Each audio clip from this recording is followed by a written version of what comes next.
Sekali lagi shalom buat jemaat GBI Blessing yang ada di rumah dan juga kami yang melayani.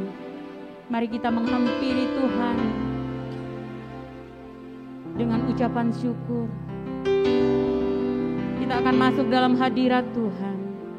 Tapi sebelumnya kita tundukkan kepala dan kita berdoa. Tuhan yang maha baik, kami bersyukur kalau kami diberikan kesempatan untuk menikmati hadirat Tuhan, perjumpaan dengan Tuhan melalui ibadah di minggu hari ini. Kami mengucap syukur untuk kebaikan Tuhan, untuk nafas, untuk kesehatan. Kami mau mengucap syukur karena penyertaan Tuhan sempurna atas hidup kami. Terima kasih Bapa, kiranya ibadah kami ini menjadi dupa yang harum dan berkenan di hadapan Tuhan. Di dalam nama Tuhan Yesus, kami mengucap syukur dan kami siap untuk beribadah kepada Tuhan. Haleluya. Amin. Terima kasih Tuhan. Penyertaan-Mu sempurna. Terima kasih Tuhan. Terima kasih Yesus. Kami mau bersyukur padamu.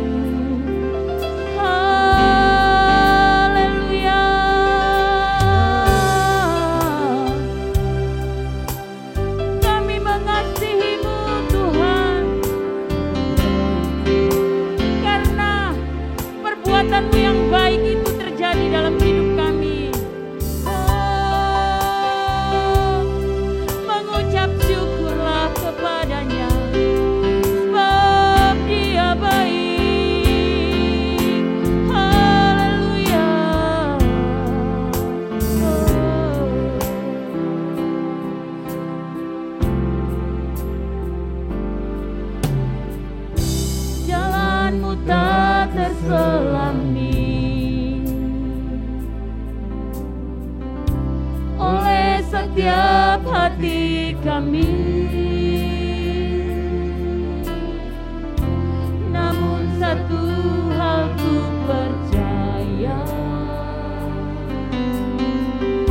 ada rencana yang indah, tiada terduga kasih-Mu.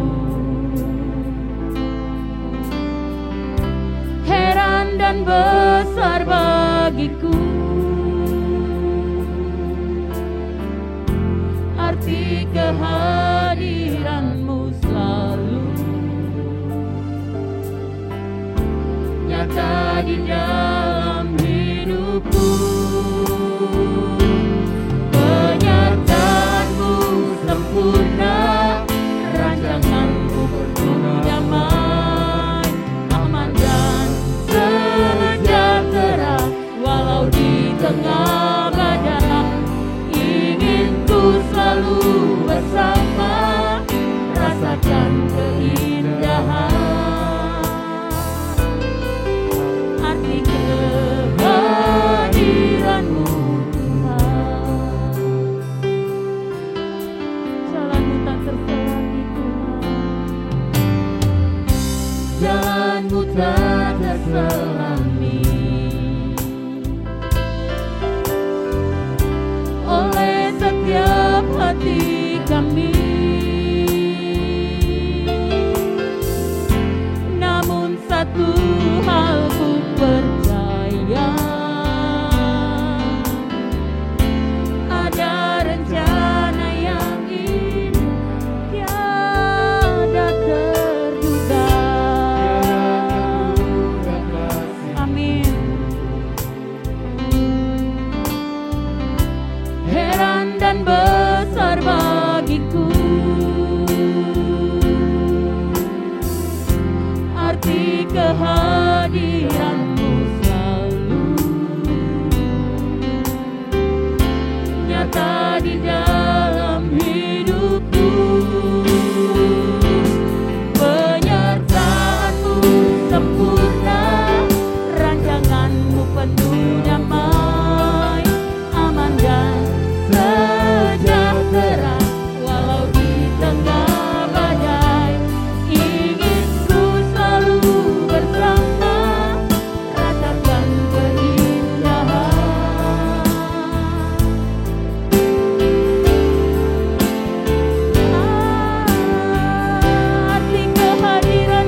kami mengerti akan kehadiran-Mu di dalam hidup kami. Terima kasih. Penyertaan-Mu sempurna, rancangan-Mu penuh damai, aman dan sejahtera walau di tengah badai. Ingin ku selalu bersama, rasakan keindahan arti kehadiran-Mu.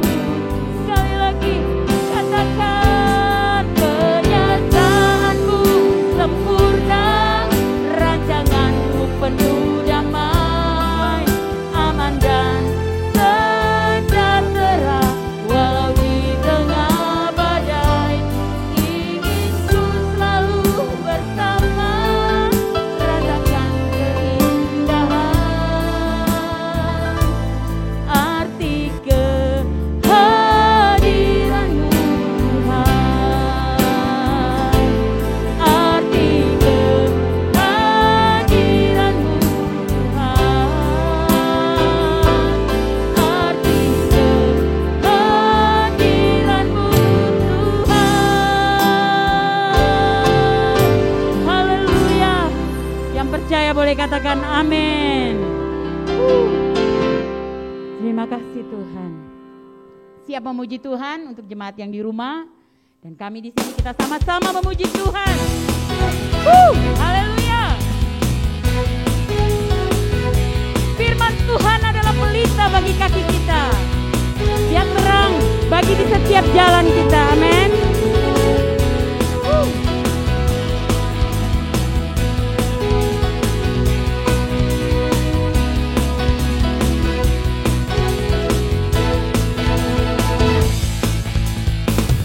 Firman-Mu Tuhan, tak bagi kakiku, janji-Mu terang bagi jalan-jalanku, kebenaran-Mu menuntunku tiap hari. Ku menantikan-Mu beri kekuatan baru. Ku kan terbang tinggi di awan bersama-Mu dalam kemuliaan. Firman-Mu, amin, teguh menopang, ku kan aman di dalam-Mu Tuhan. Sekali lagi, sama-sama kita mau katakan, Tuhan pelita bagi kaki kita.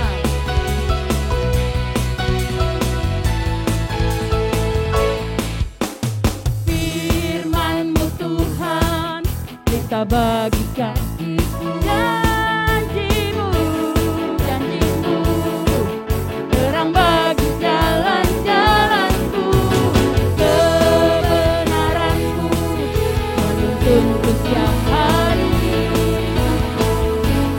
Ku menantikan-Mu beri kekuatan, terbang, amin, tinggi di awan bersama-Mu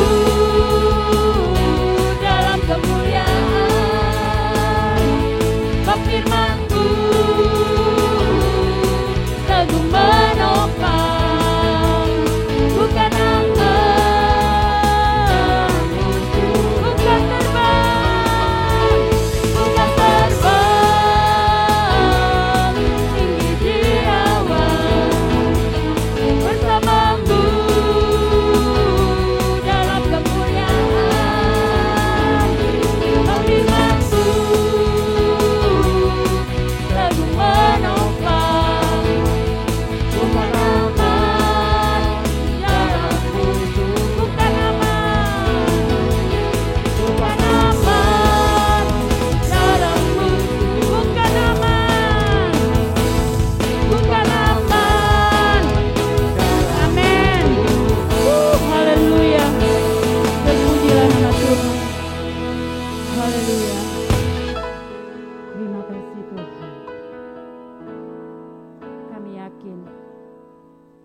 hati kami adalah tempat yang terbaik untuk Engkau bertata. Terima kasih. Haleluya. Kami mau menjadikan hati kami, Tuhan, sebagai tempat yang terbaik untuk-Mu.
Bapak Ibu, kita tundukkan kepala bersama-sama, kita berdoa. Kami mempersiapkan seluruh hati kami, bahkan keberadaan fisik kami untuk menyambut kebenaran firman pagi ini. Sebab kami tahu Tuhan hadir bersama dengan kami, maka kami membangun sikap hormat kepada Tuhan yang telah hadir. Sebab itu kami serahkan pertemuan, pemberitaan firman-Mu pagi hari ini, sehingga kami boleh ditabur dengan kebenaran firman-Mu. Kami buka hati kami yang telah Engkau sediakan untuk benih itu ditabur, dan hati kami menerima kebenaran firman-Mu. Dalam nama Tuhan Yesus Kristus, Putra Tunggal Allah itu, kami mempersiapkan seluruh hati dan jiwa kami untuk menyambut firman-Mu. Haleluya. Amin. Baik, silakan duduk Bapak Ibu Saudaraku yang terkasih di rumah. Saudara dapat menempati tempat yang baik, yang nyaman dan pantas untuk saudara mengikuti ibadah layaknya berada di gedung atau dalam ruangan ibadah. Dan Bapak Ibu, sebelum saya menyampaikan khotbah, saya teringat ada satu lagu yang sebenarnya lagu itu juga bukan mengganggu, tetapi sedikit menggugah saya ketika lagu itu diperdengarkan di beberapa ibadah-ibadah tertentu, seperti ibadah penghiburan.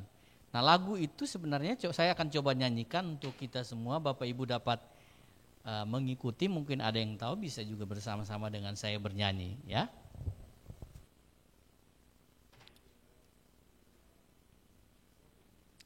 Baik Bapak Ibu, lagu ini memiliki syair seperti ini. Di jalan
Bapak Ibu saudaraku yang terkasih dalam Tuhan, mungkin memang jadi tidak asing bagi Bapak Ibu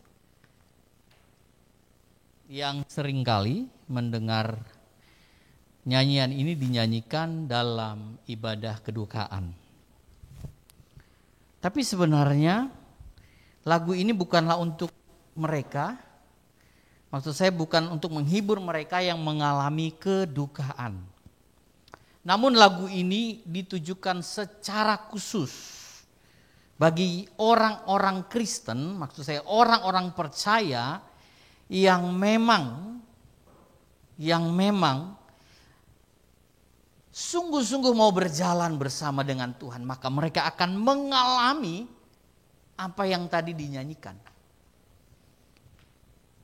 Ditujukan kepada mereka yang mau sungguh-sungguh berjalan bersama Tuhan, meskipun dalam keadaan yang sangat sulit dalam dunia ini.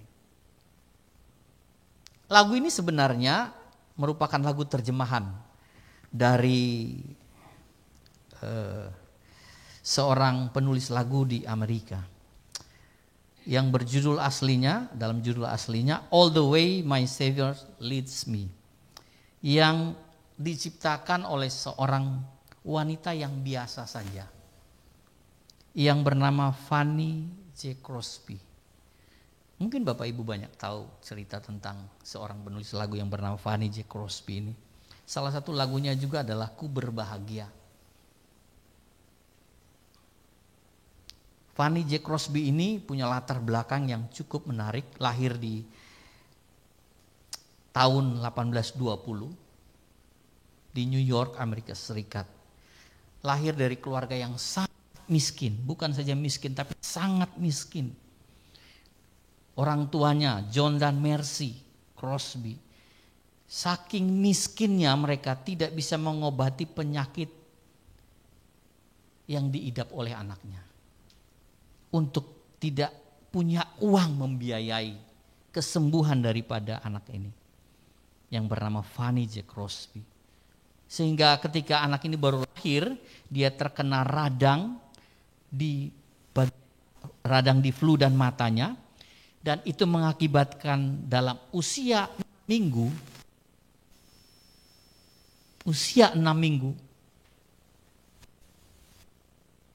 mengalami buta. Hal ini juga disebabkan oleh seorang dokter yang ternyata terjadi malpraktek yang ketika itu tidak sanggup untuk menyembuhkan penyakit ini. Jadi Fanny J. Crosby ini mengalami satu keadaan yang sangat-sangat memprihatinkan. Dan ia telah mengalami buta bukan karena cacat dari lahir. Bukan cacat karena bawaan. Tetapi hanya karena malpraktek yang dilakukan oleh seorang yang mengaku dokter pada waktu itu. Pada berusia 6 bulan kemudian. Dia masih kecil, masih baby. Ia ditinggal oleh ayahnya. Dan ia hanya dibesarkan oleh ibu dan neneknya. Dan setiap hari neneknya ini mulai membacakan ayat yang ada di dalam Alkitab. Ayat-ayat yang ditulis dalam Alkitab. Semua dibacakan. Dan dalam keadaan yang demikian ia hanya bisa menggunakan pendengarannya saja. Untuk bisa menangkap semua yang diceritakan atau yang dikisahkan lewat neneknya ketika membaca Alkitab. Nah, lagu yang kita nyanyikan tadi, di jalanku ku diiring oleh Yesus Tuhanku, apakah yang kurang lagi jika Dia panduku? Lagu ini sebenarnya menceritakan tentang hidup Fanny itu sendiri. Seorang wanita yang sangat tragis hidupnya, yang sebenarnya dia punya alasan untuk bagaimana ia tidak harus mencari Tuhan sungguh-sungguh. Sebab matanya itu bukan karena cacat dari lahir, tapi matanya itu buta karena ada kesalahan-kesalahan yang terjadi.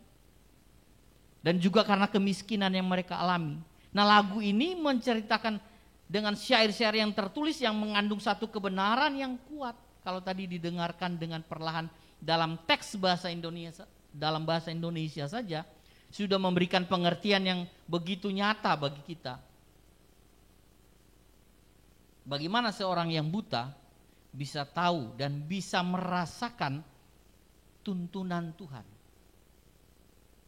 Hal ini sejajar dengan apa yang dimaksud dengan Rasul Paulus yang nanti menjadi teks dan tema kita pada hari ini. Dalam 2 Korintus pasal 4 ayat 16 sampai dengan 18. Mari kita baca bersama-sama. Bapak Ibu mempersiapkan Alkitab di rumah dan boleh memperhatikannya dengan seksama.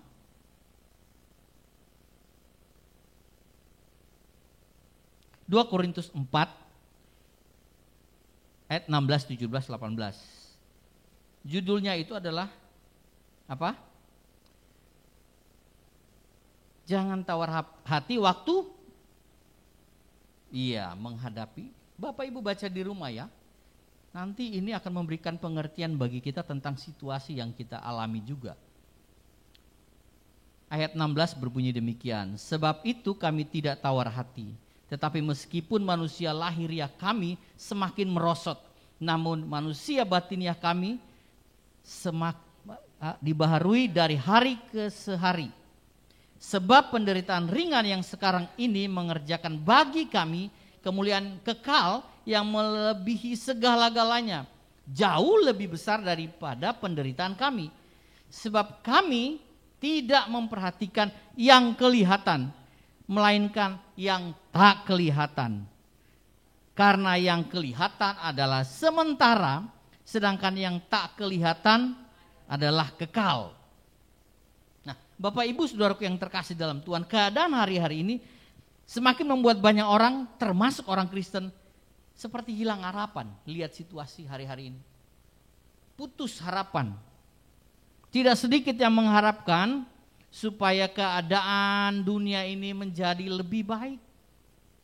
Mengharapkan supaya segala sesuatu ini berangsur-angsur menjadi lebih baik. Yang sampai pada akhirnya ada banyak orang Kristen atau ada banyak anak-anak Tuhan juga ikut-ikutan. Sampai akhirnya tawar hati karena melihat situasi yang tidak semakin membaik. Tahun lalu waktu pandemi ini menyerang khususnya di negara kita berharap segera mendapatkan antivirus, vaksin. Dan ketika kita mulai mendengar beberapa negara mulai mengolah vaksin itu supaya dapat diberikan kepada masyarakat, penduduk, bahkan di negara kita juga tahun depan mulai diproduksi.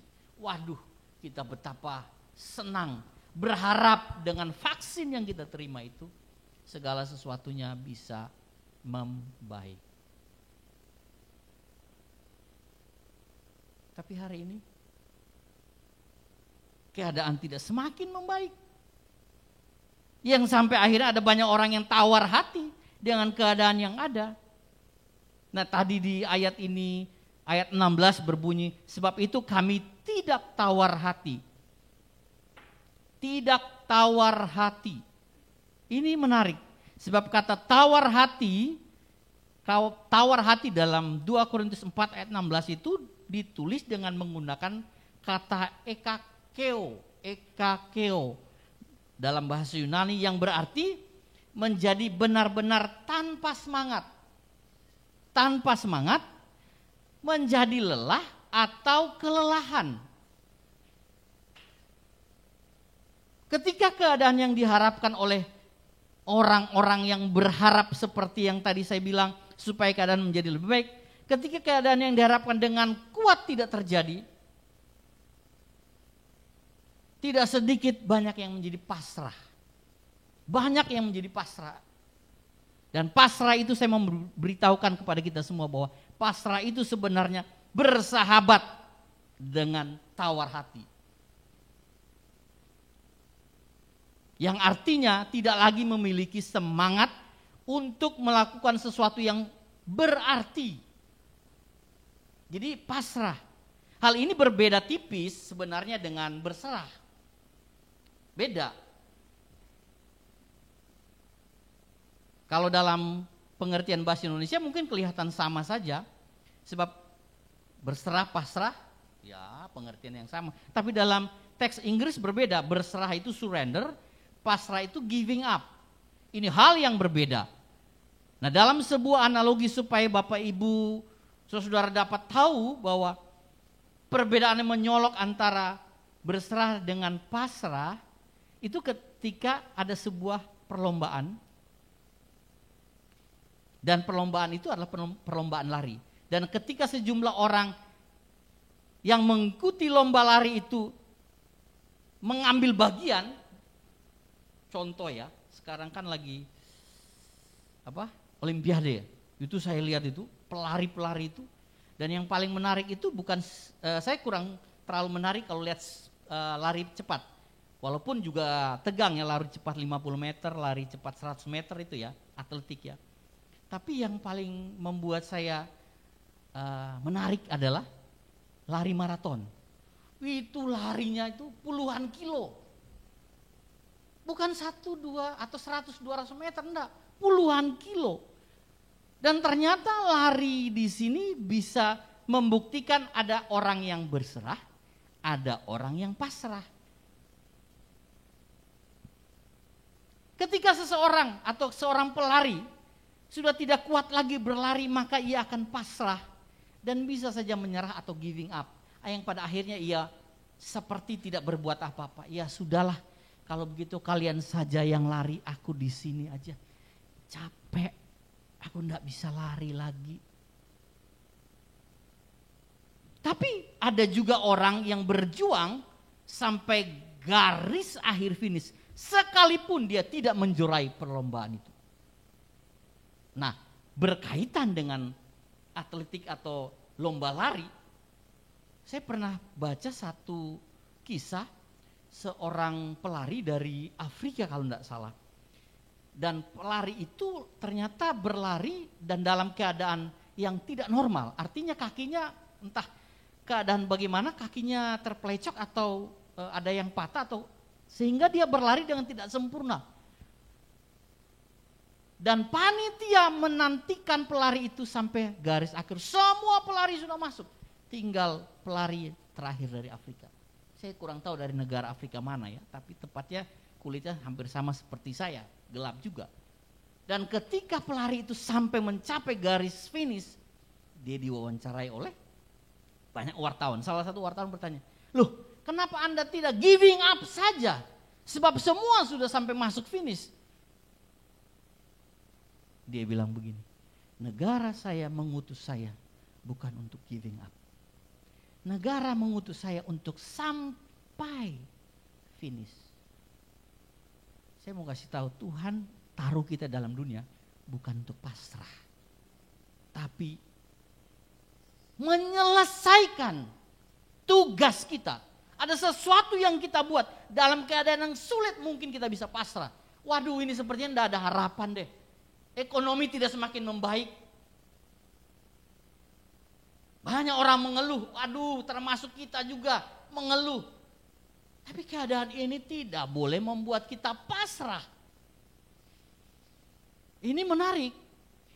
Itu sebabnya perbedaan mencolok orang yang pasrah, giving up atau menyerah dengan berserah. Nah, saat seseorang berserah kepada Tuhan, sebenarnya itu modal utama. Percaya kepada Tuhan. Rupanya percaya itu harus punya modal. Kalau Bapak Ibu tidak punya modal untuk percaya, tidak bisa. Dan ini modal utama. Dan modal utama ini mahal. Modal utama percaya kepada Tuhan ini mahal. Sebab kata percaya, saya kasih tahu dalam bahasa aslinya, yang ditulis dalam Injil yang kita baca, dan surat-surat Rasul Paulus, kata percaya itu sering kali dipakai kata pisteuo. Pisteuo dalam bahasa Yunani artinya menyerahkan diri kepada atau berserah diri kepada yang dipercayai. Dalam hal ini Tuhanlah yang dipercayai. Berarti berserah diri merupakan modal utama. Tapi catatan tadi ya, jangan lupa, ini mahal. Sebab ada banyak kita yang ternyata hanya percaya tanpa modal. Seringkali kita percaya kepada Tuhan tanpa modal. Mestinya modal kita pertama berserah dulu. Apapun yang Tuhan mau lakukan bagi diriku, aku siap. Sekalipun keadaan seperti ini, aku siap. Jangan pasrah. Jangan pasrah. Pasrah itu tidak berbuat sesuatu yang berarti bagi dirinya. Itu sebabnya banyak orang menjadi tawar hati dengan keadaan yang tidak kunjung berubah. Menjadi tawar hati. Nah, kalau mau jujur ya, lihat situasi ya. Sekarang ini ya, kalau mau jujur bahwa sebenarnya keadaan di mana kita ada sekarang ini membuat kita satu, membuat kita makin melihat dunia ini bukan tempat kita. Dunia ini bukan rumah kita. Ada lagu, lebih baik di sini, betul? Rumah kita sendiri, rumah kita saja sudah sulit, susah, masih mau menetap. Keadaan ini membuat kita harus tahu bahwa dunia bukan rumah kita. Itu seperti yang Tuhan Yesus katakan bahwa kamu bukan dari dunia ini. Dan memang benar kita bukan dari dunia ini. Dan dunia bukan rumah kita. Rumah kita itu disediakan Bapa di sorga. Dalam Injil Yohanes Tuhan Yesus berkata, di rumah Bapakku, bukan dunia ini, banyak tempat tinggal. Ada banyak orang lebih memilih tempat tinggal di dunia ini. Oh, sangat disayangkan keadaan dunia tidak semakin menjadi lebih baik, bahkan membuat orang banyak tawar hati. Keadaan ini sebenarnya membuat kita yang kedua makin mempersiapkan diri menghadapi yang namanya kematian dan kedatangan Tuhan kedua kali. Keadaan ini kok udah bukan hal yang rahasia dan perlu kita tutup-tutupi. Bahwa pandemi ini banyak memakan korban. Ada orang-orang yang kita kasihi meninggalkan kita tanpa pamit. Bahkan prosesnya saja, proses penguburannya saja, ada yang tidak bisa kita lihat, ada yang tidak bisa kita ikuti secara langsung.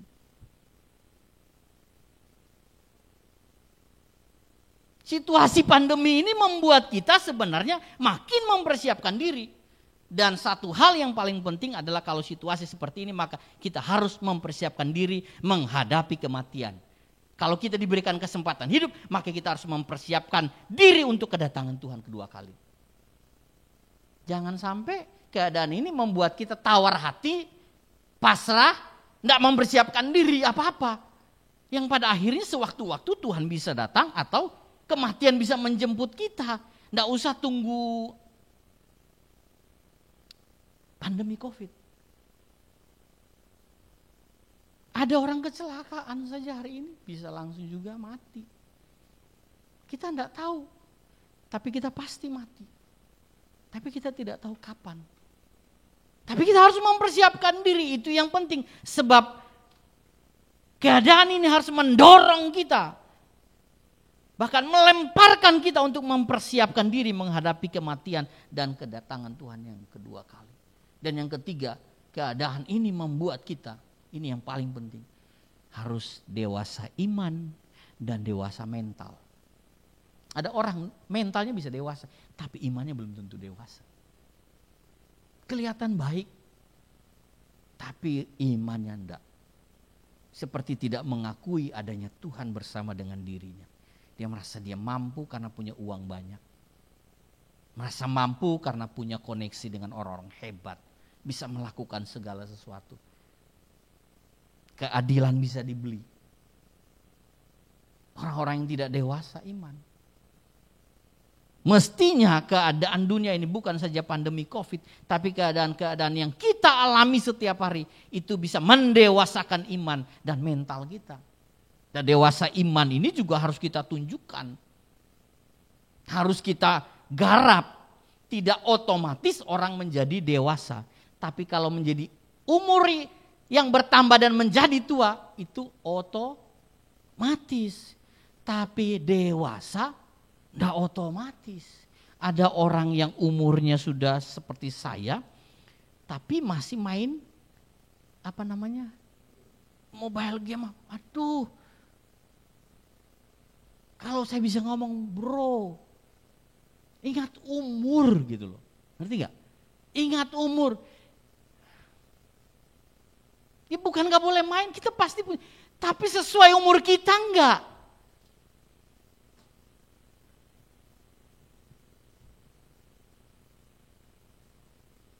Ada banyak orang yang ternyata tidak dewasa juga dalam Tuhan. Nah, dalam kondisi hari-hari ini saya melihat ada banyak orang cari Tuhan ya, berusaha supaya Tuhan menolong dia. Sebenarnya bukan Tuhan yang dicari, tapi pertolongannya. Ini menunjukkan ketidakdewasaan kita. Mestinya kalau kita dewasa, kita tidak cari pertolongan Tuhan, sebab Tuhan bersama dengan kita. Kalau Tuhan bersama dengan kita, siapa yang jadi lawan kita? COVID? Kalau COVID saja bisa memisahkan kita, pasti kita tawar hati. Itu sebabnya menjadi bagian penting. Kalau kita tahu situasi seperti ini, maka kita harus dewasa mental, dewasa iman. Orang yang dewasa iman, pasti doanya pasti beda. Tidak lagi mengharapkan Tuhan menolong, tapi mengharapkan supaya bagaimana Tuhan menggarap dirinya, Tuhan mengajar, Tuhan mendidik dia dalam situasi seperti ini untuk bisa bertahan. Nah, orang-orang seperti ini pasti mentalnya dewasa. Mentalnya itu mental prajurit Tuhan. Nah, dalam 2 Korintus bacaan kita tadi, sebab yang ayat yang ke-17, sebab penderitaan ringan yang sekarang ini mengerjakan bagi kami kemuliaan kekal yang melebihi segala-galanya, jauh lebih besar daripada penderitaan kami. Ayat yang ke-17 itu ya. Nah, Bapak Ibu Saudara yang terkasih, kalau dibaca dengan baik, berada dalam dunia ini merupakan penderitaan. Terima atau tidak terima, suka atau tidak suka, saya harus katakan berada dalam dunia ini merupakan penderitaan.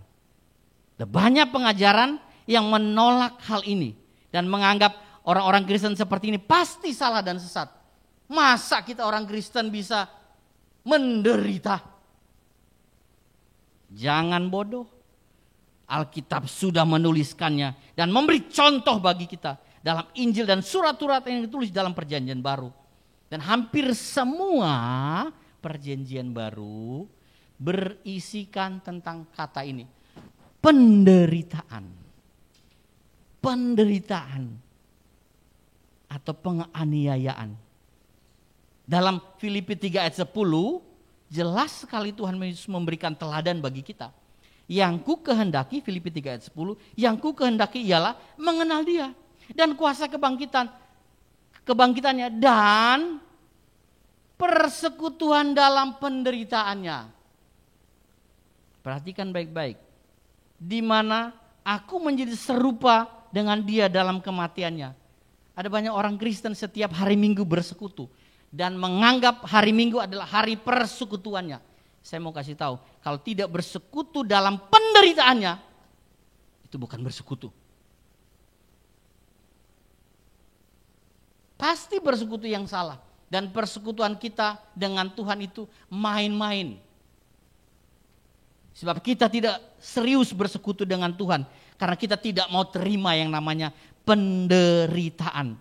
Padahal jelas Tuhan Yesus sendiri sebagai Juru selamat kita yang menyelamatkan kita dari dosa, memberikan teladan bagi kita untuk menulis bahwa kita bersekutu dalam penderitaannya.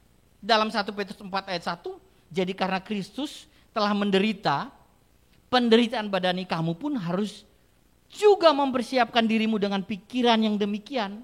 1 Petrus 4 ayat 1 itu.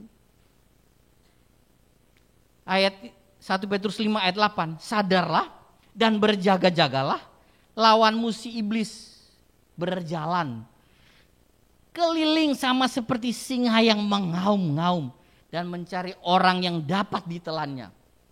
Ayat yang ke-9-nya dari 1 Petrus 5, lawanlah dia dengan iman yang teguh, sebab kamu tahu bahwa semua saudaramu di seluruh dunia menanggung penderitaan. Tidak ada yang menanggung kebahagiaan yang sama. Enggak. Di sini ditulis penderitaan. Saya bukan menganggap kita harus menderita. Enggak. Jangan konyol juga. Tapi kita harus melihat dengan jelas dan melihat dengan hati yang rela. Jangan curiga bahwa Tuhan mau kita menderita terus. Enggak. Tuhan enggak main begitu. Penderitaan yang dimaksud sini ada dua. Satu, penderitaan secara fisik atau penderitaan badani, tubuh. Yang kedua, penderitaan psikis, mental jiwa kita yang menderita. Nah, mungkin kita tidak mengalami aniaya atau penderitaan secara fisik. Kalau kita lihat abad-abad pertama, orang-orang Kristen awal pertama mula-mula jadi Kristen, mereka disiksa habis-habisan. Bukan hanya disiksa, dibunuh habis-habisan dengan cara yang keji. Tapi hal ini sekarang mungkin kita tidak alami. Tapi kita masih bisa menghadapi yang namanya aniaya psikis atau kejiwaan. Atau dalam hal ini kedagingan yang tidak sesuai dengan kehendak Bapa di sorga. Ini yang paling sukar sekali. Dan orang percaya harus melewati aniaya atau penderitaan ini. Kalau tidak badani berarti dia yang psikis. Jika kita tidak melewati aniaya ini, mustahil kita bisa dipermuliakan bersama dengan Tuhan. Mustahil. Sebab dalam Roma pasal 8 ayat 17 saja sudah berbunyi demikian.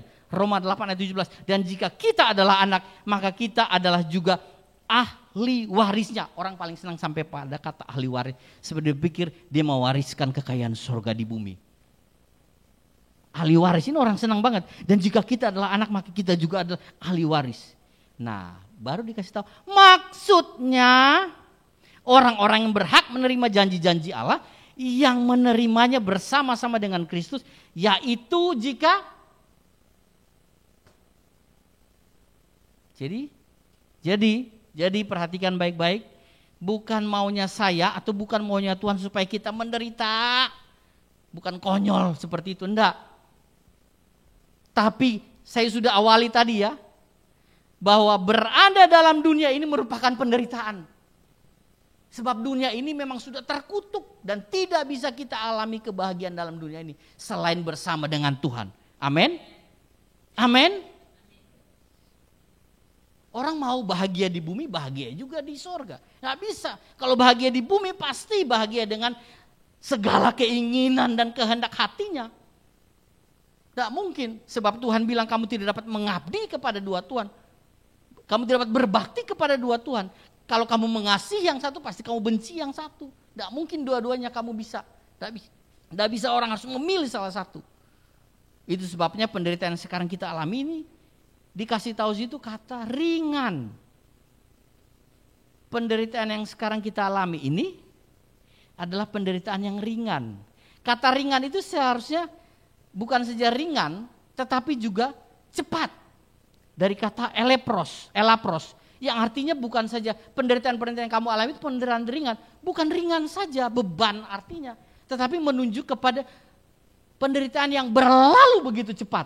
Jadi saya mau kasih tahu ya, umur hidup kita itu 70 sampai 80 tahun. Kalau kita mengalami penderitaan itu seperti sekejap. Sebab nanti yang dibayar sekejap itu dibayar dengan kemuliaan kekal. Ada banyak orang mengorbankan kekekalan demi tidak menderita dalam sekejap. Tidak bisa. Orang mesti melewati aniaya penderitaan ini supaya dia bisa menerima kemuliaan kekal bersama dengan Tuhan. Dan penderitaan ini mengerjakan kemuliaan kekal itu. Dan tujuan penderitaan yang dia alami ini adalah supaya memperoleh kemuliaan. Kemuliaan. Satu kalimat saya pernah dengar dalam bahasa Inggris. No crown without pain. No crown, no pain. Artinya itu tidak ada mahkota tanpa penderitaan. Orang kalau mau mendapatkan mahkota dia mesti menderita. Dan penderitaan itu perjuangan. Yang dapat medali emas saja perjuangannya minta ampun. Hah? Ada yang enak-enak kayak Grecia Poli dengan Apriani itu? Waktu di pelatnas ongkang kaki, enggak olahraga, enggak pemanasan, tiba-tiba main menang, dapat emas. Pasti orang gila itu yang anugerahkan emas. Enggak ada perjuangannya, enggak ada penderitaannya, tapi mau terima kemenangan enggak bisa. Tidak ada mahkota tanpa penderitaan, dan mahkota itu melebihi penderitaan yang hanya sekejap. Kalaupun situasi ini ada, harus kita tahu bahwa situasi ini hanya sekejap membuat kita menderita. Sebab ada kekekalan, kemuliaan bersama dengan Tuhan itu yang disediakan. Oleh sebab itu saudara-saudaraku yang terkasih dalam Tuhan, biasakanlah untuk tidak atau jangan memperhatikan yang kelihatan. Ya, situasi ini membuat orang banyak lihat media itu, betul nggak? Karena membiasakan diri melihat yang kelihatan. Tapi memang manusia itu kalau sudah melihat sesuatu dengan matanya mengalami apa ya namanya? Kayak impartasi gitu. Saya waktu almarhum bercerita itu ya, saya tadi baru ketemu lagi. Saya dengan Ibu Trivena, dan ada cerita-cerita. Sebelah kiri kanannya itu tempat kan udah mati, baru datang jam berapa udah meninggal. Dan itu membuat mereka yang juga jadi pasien di situ drop. Tidak sedikit orang yang sakit saja hanya demam batuk, itu udah takut setengah mati. Kenapa? Takut mati.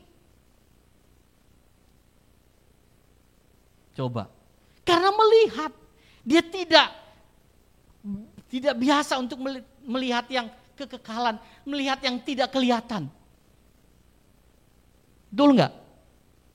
Dalam nats ini ya, sebab kami tidak memperhatikan yang kelihatan, di 2 Korintus 4 ayat 18 ayat terakhir, melainkan yang tidak kelihatan. Dan yang tidak kelihatan itu apa? Cuma satu, kemuliaan bersama dengan Kristus. Sebab itu jangan tawar hati. Melihat keadaan ini ya udah. Bukan saja pasrah, tapi kita harus berserah kepada Tuhan. Tuhan mau buat apa? Dan di situ kita mulai mengerti dan membuat kita tidak mudah kecewa dengan keadaan yang kita alami. Tapi kita harus lihat keadaan diri kita yang masih jauh dari kesempurnaan. Dan kalau Tuhan membuat keadaan ini berkepanjangan, situasi ini berkepanjangan, cuma satu tujuannya. Tuhan ingin mendewasakan kita, menyempurnakan kita, sampai kita nanti bertemu dengan Tuhan dalam kekekalan, dalam kemuliaan bersama dengan Tuhan. Tuhan menerima kita dalam kemah abadi. Itu sebabnya tadi lagu tadi dibuka itu, di ayat yang ketiganya, di jalanku nyata sangat kasih Tuhan yang mesra, dijanjikan perhentian di rumahnya yang baka, jika jiwaku membubung meninggalkan dunia, ku nyanyikan tak hentinya kasih dan pimpinannya. Orang yang berada dalam pimpinan Tuhan tidak mungkin bisa nyanyi lagu ini, menerima kenyataan bahwa ia tidak menikmati dunia. Nah itu sebabnya Bapak Ibu sekali lagi di akhir bagian khotbah saya ini, saya ingin supaya kita tidak tawar hati. Kita tidak melihat yang kelihatan, tapi kita belajar melihat yang tidak kelihatan, yaitu kemuliaan bersama dengan Tuhan. Dan dalam penderitaan ini Tuhan mau mendidik kita. Dalam keadaan situasi yang seakan-akan membuat kita menderita, Tuhan mau mendewasakan kita. Tuhan mau membuat kita supaya kita tahu bahwa kita tidak di dunia ini, kita tidak hidup di dunia ini lagi. Bahwa kita harus memindahkan hati dalam kerajaan sorga. Mulai hari ini. Tuhan Yesus memberkati kita semua. Saya ajak kita tundukkan kepala Bapak Ibu yang di rumah. Bapak Ibu bisa menutup mata sebentar dengan posisi yang baik. Tidak terganggu dengan hal-hal yang ada di sekitarnya. Sehingga Bapak Ibu dapat berdoa kepada Tuhan. Taruh tangan di dada dan saya akan berdoa dari tempat ini bagi kita semua. Semua kita yang ada di ruangan ini maupun yang ada di rumah. Mari kita mengambil saat teduh dan kita mulai melihat diri kita. Apakah aku tawar hati ketika melihat situasi yang aku hadapi? Apakah aku mulai belajar melihat yang kelihatan atau tidak kelihatan? Mari Bapak Ibu, perkarakan hal ini dengan Tuhan. Dan saya akan berdoa dari tempat ini. Taruh tanganmu di dada, tangan kanan di dada. Dan buka hatimu dan pikiranmu diubahkan Tuhan. Kita berdoa. Tuhan, kami tahu tidak mudah Tuhan. Kami belajar melihat yang tidak kelihatan. Sebab sudah terbiasa bagaimana kami melihat yang kelihatan. Kami melihat situasi ini membuat kami tawar hati. Dan kami menganggap bahwa inilah penderitaan kami Tuhan. Tapi pagi hari ini Tuhan mengajar kami untuk melihat yang tidak kelihatan. Sebab yang kelihatan sementara dan yang tidak kelihatan itu kekal selama-lamanya, yaitu bersama dengan Tuhan. Dan ajar kami bahwa penderitaan ini hanya sekejap. Bukan selama-lamanya Tuhan. Sebab kami tahu bahwa dunia di mana kami tinggal ini akan berlalu.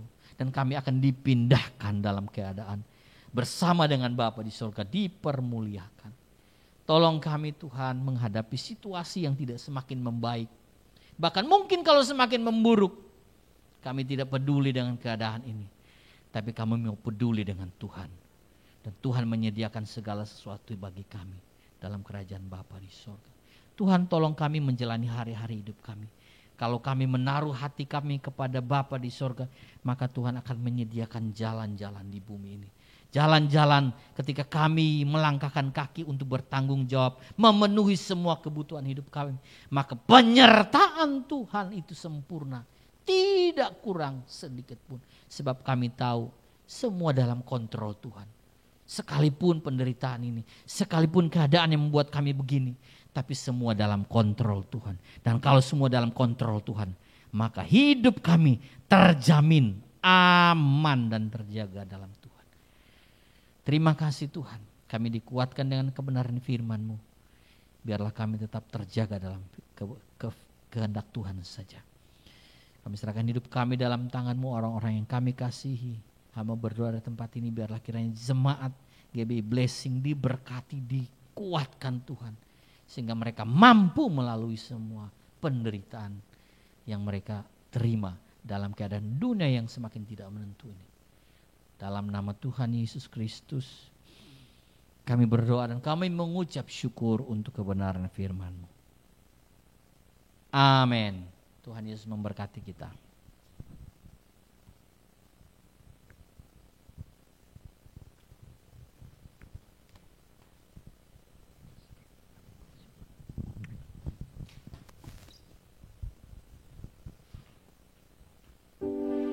Bapak Ibu yang dikasihi Tuhan, kita telah diberkati oleh kebenaran firman Tuhan. Dan kita akan mengakhiri ibadah kita pada pagi hari ini. Kita akan naikkan pujian, kami memuji kebesaran-Mu, ajaib Tuhan, ajaib Tuhan.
Surgawi, kami percaya Tuhan, Engkau Allah yang ajaib.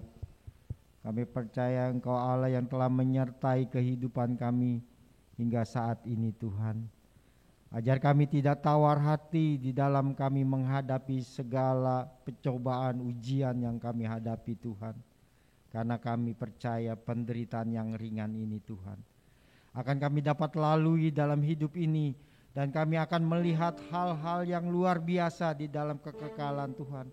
Hal-hal yang tidak kami dapat lihat seperti kami ada di dunia ini Tuhan. Kami akan memperhatikan yang tak kelihatan, bukan yang kelihatan Tuhan. Terima kasih Tuhan buat kebenaran firman Tuhan yang telah ditaburkan hamba-Mu. Engkau terus memberkati hamba-Mu, memakai hamba-Mu Bapak Pendeta Bruce Lee. Engkau urapi dia lebih lagi Tuhan. Berkati pelayanannya dimanapun dia berada Tuhan. Pakai dia Tuhan. Engkau berkati untuk menjadi saluran berkat-Mu buat banyak orang, hingga orang lain dikuatkan dan banyak jiwa yang boleh diselamatkan. Terima kasih Tuhan buat hamba-Mu. Engkau terus memberkati keluarganya, berkati istri, berkati anak-anaknya. Biarlah Tuhan yang menyinari engkau dengan wajahnya dan memberi berkat buat hamba-Mu terus menerus Tuhan. Sertai hamba-Mu dalam pelayanan. Berkati juga seluruh pelayan-pelayan Tuhan yang telah ambil bagian pada pagi hari ini. Engkau yang menyertai dan menolong mereka di dalam setiap situasi kehidupan mereka. Apapun yang terjadi dalam kehidupan mereka, mereka tidak tawar hati. Mereka tetap berserah penuh kepadamu ya Bapa. Terima kasih Tuhan. Berkati seluruh jemaat blessing yang telah mengambil fokus untuk mendengarkan kebenaran firman Tuhan, beribadah pada pagi hari ini. Dimanapun mereka berada di rumah-rumah, Engkau yang menolong mereka Tuhan.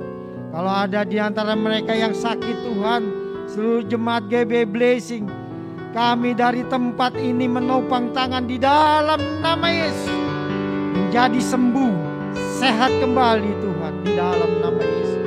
Engkau beri kekuatan, Engkau berikan kelegaan Tuhan, pertolongan yang daripadamu turun atas jemaat GB Blessing di dalam rumah tangganya, di dalam pekerjaannya Tuhan, di dalam usahanya, apapun yang diperbuat Tuhan yang membuat berhasil di dalam kehidupan anak-anak Tuhan yang berjemaat di GB Blessing ini Tuhan.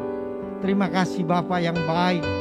Kalau mereka mungkin seminggu ke depan berulang tahun, Tuhan juga yang memberkati mereka Tuhan. Tuhan yang menolong mereka hingga mereka dapat menghitung hari-hari mereka dengan bijaksana. Semakin berhikmat di dalam Tuhan, semakin mendekat kepadamu Tuhan. Berkatilah seluruh jemaat GB Blessing ini Tuhan. Tuhan, Kau juga kekuatan yang daripadamu turun buat Ibu Tripena Yosua Tuhan. Kami percaya Engkau akan menolong hamba-Mu ini tetap kuat di dalam Engkau. Tuhanlah yang memberi penghiburan yang sejati. Roh Kudus, tolong Ibu Tripena Yosua ini Tuhan. Terima kasih Bapa yang baik. Kami juga berdoa buat Ibu Sinta, Tuhan kuatkan dia juga. Di masa kedukaannya dia tetap kuat dan dia tetap percaya ada Tuhan di dalam kehidupannya. Berkati Ibu Sinta dan keluarga besarnya Bapa. Terima kasih Bapa yang baik. Kami sungguh bersyukur kalau kami boleh ada di tengah-tengah bangsa kami. Kami berdoa khusus buat bangsa kami. Biarlah bangsa kami Tuhan yang menolong keluar dari masa-masa krisis seperti ini Tuhan, di masa pandemi ini Tuhan. Krisis kesehatan, krisis ekonomi, maupun krisis politik, sosial dan budayanya Tuhan. Tuhan yang menolong di dalam nama Yesus. Hikmat-Mu ada Bapak Presiden kami Jokowi Tuhan. Berikan jalan keluar yang terbaik, memberi kebijakan-kebijakan yang terbaik Tuhan, supaya bangsa ini keluar dari setiap krisis dan jadi pemenang Tuhan. Kami berdoa untuk vaksinnya Tuhan boleh dibagikan secara merata sampai ke desa-desa Tuhan. Terima kasih Bapa yang baik. Berkatilah bangsa kami. Ada Shalom Tuhan turun di tengah-tengah bangsa kami Tuhan. Terima kasih Bapa yang baik. Kami sungguh bersyukur punya Allah seperti Engkau Tuhan. Terima kasih Tuhan, berkati seluruh bangsa kami. Dan juga Kau pakai hamba-hamba Tuhan, pelayan-pelayan Tuhan yang melayani dimanapun mereka berada pada hari ini, di hari Sabat ini Tuhan. Urapi mereka Tuhan melalui media-media yang ada. Biarlah mereka dapat menjangkau jiwa-jiwa bagi kemuliaan nama-Mu Bapa.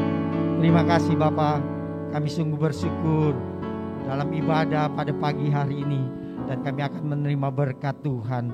Mari Bapak Ibu yang dikasihi Tuhan, angkatlah kedua belah tangan-Mu dan terimalah berkat Allah. Kiranya Tuhan menjawab engkau pada waktu kesesakan. Kiranya nama Allah Yakub membentengi engkau. Kiranya dikirimnya bantuan kepadamu dari tempat kudus dan disokongnya engkau dari Sion. Biarlah berkat Allah Abraham, Ishak, Yakub turun atasmu pada pagi hari ini. Dengan kuasa Roh Kudus yang selalu memimpin engkau dan menyertai engkau dan menghibur engkau dari pagi hari ini dan sampai selama-lamanya. Diberkatilah Bapak Ibu yang ada di rumah maupun yang ada di tempat ini. Terima kasih Bapa yang baik. Kami sungguh bersyukur di dalam nama Yesus. Kami telah berdoa dan bersyukur. Haleluya. Amin.